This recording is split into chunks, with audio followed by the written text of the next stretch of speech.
அது ஜீசஸ் கிட்ட நம்ம கேட்கணும். ப்ரேயர் பண்ணும்போது நான் என்ன தப்பு பண்ணுறேன், நான் தப்பே பண்ணல, நான் பாவியே இல்லை. சில நேரங்களில் போய் இயேசுவே நான் ஒரு பாவியை என்னை மன்னிங்க அப்படின்னு ப்ரேயர் சொல்லும்போது சில பேர் நான் என்ன பாவம் பண்ணேன், நான் பாவியா அப்படின்னு கோவப்படுவாங்க. நம்ம எல்லாருமே பாவிக தான்.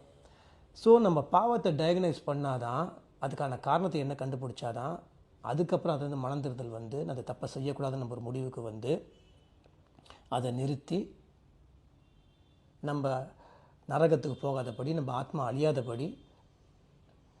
அது மட்டும் இல்லை, நரகத்தில் மட்டும் இல்லை, இப்போல்லாம் வந்து நம்ம என்ன தப்பு பண்ணாலும் இங்கேயும் தண்டனை கிடச்சிடும். இங்கேயும் இருக்குது அங்கேயும் இருக்குது, தப்பிச்சிட முடியாது, தப்பிக்கவே முடியாது. கடவுளோட கோவத்தில், ஜீசஸோட கோவத்துலேருந்து நம்ம தப்பிக்க முடியும். அதுக்கு ஒரே வழி மனம் திரும்பணும்.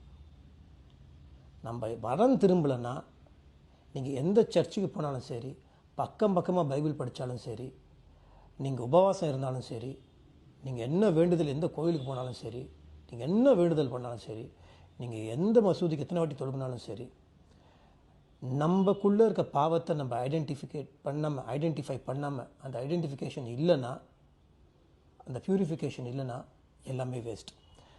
நம்ம பாவிங்கன்ற ஒரே காரணத்துக்காக தான், நம்ம பாவத்துக்காக தான் அவர் ரத்தத்தை சிந்தி உயிரை கொடுத்து நம்மளை காப்பாற்றிருக்கார். ஹிந்து, முஸ்லீம், கிறிஸ்டின் எல்லாத்தையும் சேர்த்து. அதுதான் அவர் பண்ணிட்டாரே, அதுக்காக திருப்பி நியாயம் பண்ணணும் அப்படி கிடையாது.